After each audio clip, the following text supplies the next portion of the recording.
Quando ocorreu o golpe de 64, eu estava na faculdade de Direito, né? Eu me lembro que no dia 31 de março, eu estava ali no pátio da faculdade, você se lembra bem do pátio, né?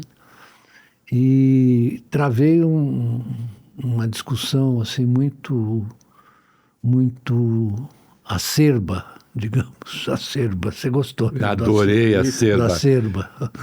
Azeda, a tradução literal, mas dura, né? Dura, é. Áspera, difícil, ácida, né? Com um outro estudante, que é também hoje uma pessoa conhecida, mas cujo nome eu não vou mencionar para não parecer, mas tivemos uma discussão muito dura, né? E eu, por conta disso, tive que responder um IPM. Eu já presenciei o senhor tendo discussões duras. Já, né? Já. Então, com o método de um jesuíta. Método de um jesuíta. E aí eu tive que responder a IPM. Você se lembra dos IPM? Sim, os inquéritos policiais. Em razão dessa discussão, não, em razão o rapaz foi rancoroso? Foi levado não, ele não fez. Ah, não, tá. Porque eu, na verdade, tinha uma militância já muito intensa, né? Junto ao Partido Acadêmico Independente, que era um partido assim mais progressista, digamos assim, né? E na verdade a minha militância ali já na faculdade é que me indicou para o IPM, né? Mas a discussão no pátio foi uma agravante, ajudou. Ele não me denunciou, não, foi uma discussão porque foi no momento que estava ocorrendo a Revolução, aí eu saí. Bom, não vou contar outros episódios, né? Que foi uma sequência ali. E eu fui caminhando nessa direção de militar, né? Como militante. Como, na verdade, me formei em Direito, meu pai queria que eu fosse promotor. Eu acabei fazendo o curso da CEPAL, em 1966, né? O prefeito era o Faria Lima. Uhum. Foi muito generoso e tal, Faria Lima, e trouxe a CEPAL para dar esse curso. Eu fiz o curso da CEPAL. Rapidamente, professor, só traduz a CEPAL. Desculpe, é a Comissão Econômica para a América Latina. Desculpe, isso. Fez muito bem de fazer essa observação. Que era comandada por insígnios economistas da época, inclusive brasileiros e latino-americanos. O Celso Furtado. Onde brilhou Celso Furtado. O Celso Furtado. Prebisch. Né? Que mais tarde se tornou meu amigo na militância aí contra a ditadura. Né? O Prebisch, que eu conheci também. A Conceição, né? Que foi minha colega nossa querida Maria, que Tavares. morreu recentemente. O Serra, mas na fase... O Serra, na verdade, era da Uni. Isso. Né? E eu me lembro dele na Uni, nessa época. Ele saiu do Brasil já em 64. Isso. Foi para o Chile muito cedo, né? E ficou lá um tempão. Você sabe que o Serra voltou para o Brasil em 77. Você deve saber disso, sabe? Sei. Quem trouxe ele para o Brasil? O João Manuel e eu. Falar do meu grande amigo João Manuel Cardoso de Mello, né? Nós o trouxemos para cá. O Serra é uma figura, né? Figuraça. Depois da anistia, secretário de Planejamento do Montoro. Vocês se lembram, né? Sim. Disso. E ele foi um ótimo... O Serra é um cara muito competente. Um belo gestor. Um belo gestor. Foi um ministro da saúde espetacular. Espetacular. Ele é muito bom, né? É uma pena que a gente tenha... Eu sinto pena mesmo que ele tenha perdido 2 eleições, né? Ele teria uma gestão, imagino, muito boa, né, na presidência. Eu sou amigo do Serra e não preciso esconder isso de ninguém, mas eu acho que o Serra é o melhor presidente que o Brasil não teve. Isso, mas é uma boa. É o melhor presidente que o Brasil não teve. O melhor presidente que o Brasil não teve. É uma pena, porque ele tinha, sim, uma visão cepalina, né? Ele depois estudou na CEPAL e trabalhou no Chile. A história dele no Chile também é muito interessante, né? Que ele foi preso no Estádio Nacional. Você sabe? O Serra fugiu de 2 ditaduras, né? Ele fugiu. Ele fugiu do Estádio Nacional, inclusive. Fugiu do Estádio Nacional. Foi isso mesmo. Ele fugiu do Estádio Nacional e foi para a Embaixada Italiana. Uhum. Aí ficou na embaixada italiana durante muito tempo, até conseguir a permissão, ainda na ditadura do Pinochet, para voltar. E ele foi para a Itália. E da Itália que ele foi para os Estados Unidos, ele fez o doutorado dele em Cornell. Né? Cornell. E voltou para o Brasil, agasalhado pelo Zeferino Vaz, né? Na Unicamp. E como é que o senhor virou economista? Pois é, rapaz. Quando eu falo das trombadas que a gente dá na vida, ou dos desencontros, etc., isso foi um desencontro assim. Meu pai queria que eu fosse... Eu já tinha me formado em 65, né? Ele queria que eu fizesse o concurso para o Ministério Público. Mas eu, francamente, não tinha nenhuma... Vocação para aquilo. Não, vocação nenhuma.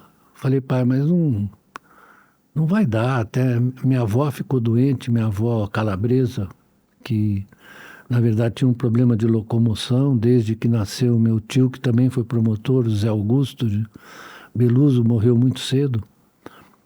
Mas meu pai ficou muito aborrecido que eu não ter aceito a sugestão dele, né? Falei, pai, não, mas eu vou estudar, fazer o curso da CEPAL, vou estudar economia. Ele falou, mas que ideia, você tem, economia é uma coisa inferior. Ele falava, meu pai era um juiz, assim, de uma respeitabilidade incrível. Ele era um magistrado do velho estilo, né? Assim, muito recatado, etc., a maneirinha dele e tal. E ele ficou muito... O que você vai fazer com o negócio de economia? Eu falei, não, eu resolvi. Depois que eu estava formado, que eu trabalhei, etc., ele conversava muito comigo, perguntava coisas para mim, né? Ele morreu no ano 2000, mas ele era... Uma vez ele me disse assim, eu espero que você não queira ser presidente do Palmeiras. Você não se meta nisso, porque para ser presidente de clube precisa ser rico. Você não é rico. Esse detalhe da sua biografia. Sim, mas ele... Por respeito ao corintiano da mesa, ele resolveu, enfim, fazer o quê, né? Fazer o quê? Fazer o quê? Mas ele era assim. E, na verdade, ele foi diretor do Palmeiras, né? Diretor jurídico do Palmeiras durante anos. E ele era muito recatado, assim, falou, você não vai se meter nisso. Aí eu inventei de levar a Parmalat para o Palmeiras. Sim. Mas aí eu já era conselheiro, né? E ele fez uma coisa, levou a minha mãe para a reunião do conselho para ajudar a aprovar a proposta de cogestão com a Parmalat, né? E aí foi lá, ele foi com a minha mãe e a cogestão deu muito certo, né?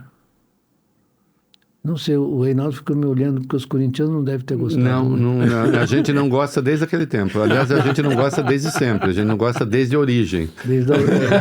Mas sabe que a origem, tem um mito sobre a origem do Palmeiras e do Corinthians. Sim, exato. Que o Palmeiras nasceu do Corinthians. Não é verdade. O Palmeiras nasceu de maneira distinta. Era mais um clube cultural e recreativo no início, né? Dos funcionários da Indústrias Reunidas Francisco Matarazzo. Todos eles eram os primeiros dirigentes do Palmeiras, eram funcionários, trabalhadores do Matarazzo, né? Mas há um mito de que o Palmeiras nasceu de dentro do Corinthians, que não é verdade. A história não... Que não teria nada de mal, né? Porque eu, por exemplo, acho que o Corinthians é o nosso adversário. E o futebol supõe eu e o outro. Claro. Sim. Né? Sem o outro, você não é ninguém. Mediado por regras, né? Se a política entendesse isso, estava comentando na rádio ontem, hoje de novo, qual é o problema do Trump, qual é o problema da extrema-direita no mundo, do Bolsonaro aqui, né? Quando falam, a sociedade dividida, eu digo, a sociedade está dividida, não tem nenhum problema. Nenhum problema. Eu até dei um exemplo. Os dois meninos lá do estúdio, né? O Vólio Ben e a Larissa, são paulinos, eu sou corintiano. Quando tem jogo, a gente não precisa ser do mesmo grupo. O que a gente tem em comum é respeito à regra.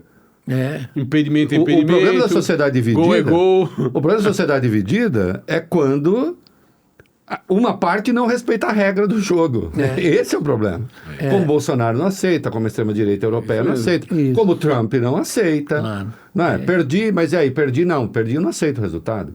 Ele voltou a dizer isso agora. Voltou a dizer. Ele fez o discurso de novo, ele disse, nós vamos ganhar, não tem como não ganhar. E se não ganharmos, bom, então não respeitaria de novo. Na prática foi isso que ele disse. Isso já é uma degeneração recente, né?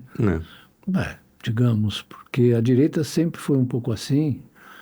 Eu não diria que certos setores da esquerda também não se interessassem por assumir posições autoritárias, né? A gente que viveu muito sabe como é que é essas coisas, né?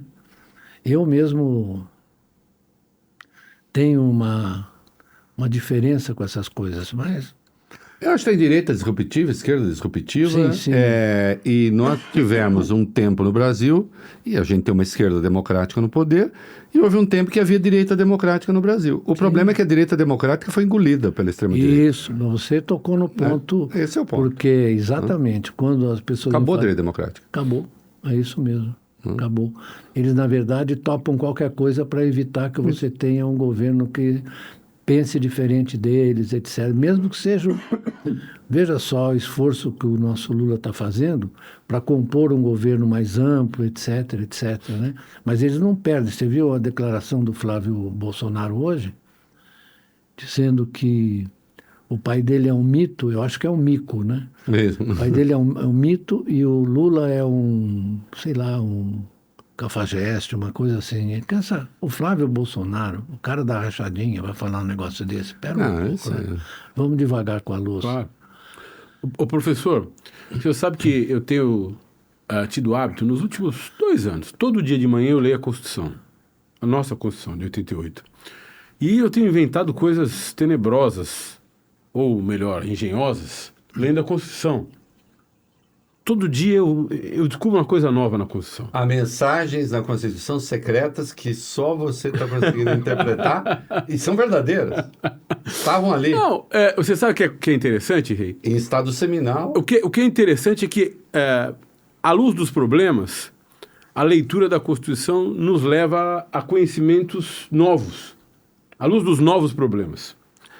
Mas eu estou dizendo isso pelo seguinte, porque o senhor tem uma relação de amizade, teve uma relação de amizade, de proximidade, de trabalho com uma figura que é um emblema, a personificação desta Constituição de 1988, que vem sendo tão defendida e tão vilipendiada, foi Ulisses Guimarães.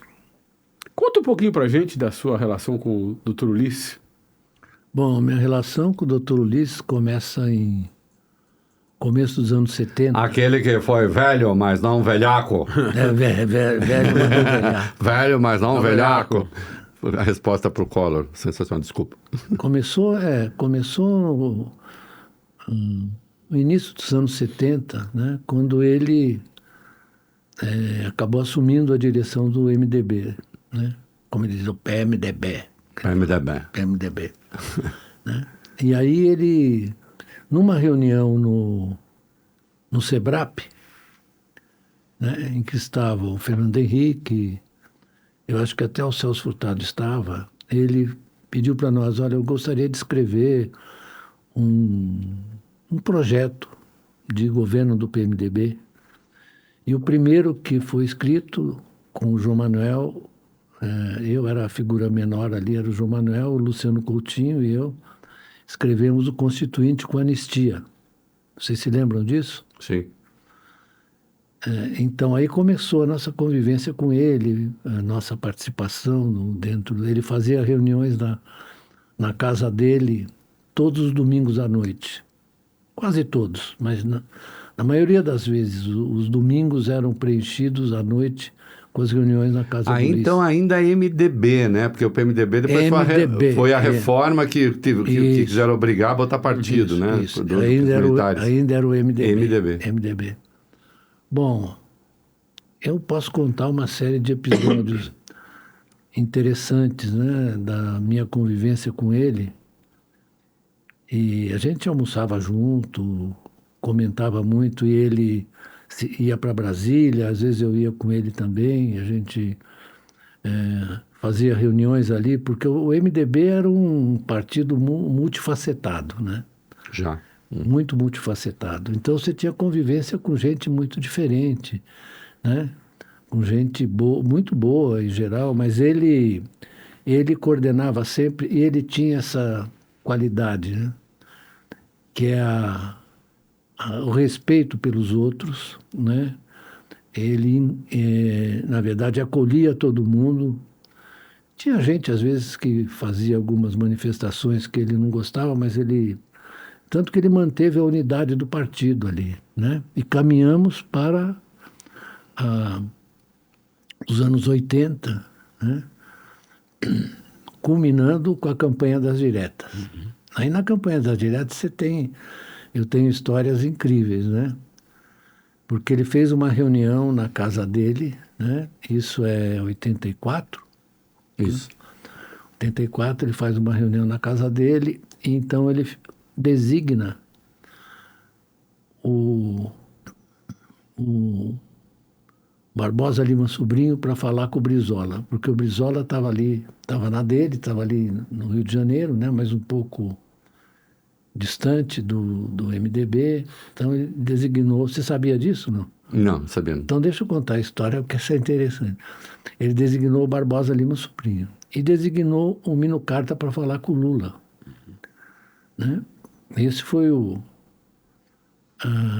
a primeira reunião, assim, que organizou o trabalho da campanha das diretas, né?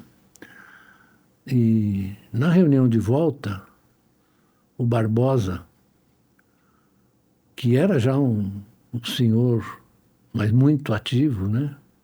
Uma figura impressionante. Pouca gente sabe que ele foi o presidente da Associação Brasileira de Imprensa. Isso, né? sim, sim. Um homem espetacular. E aí o Barbosa contou uma história sobre a recepção do Brizola, né?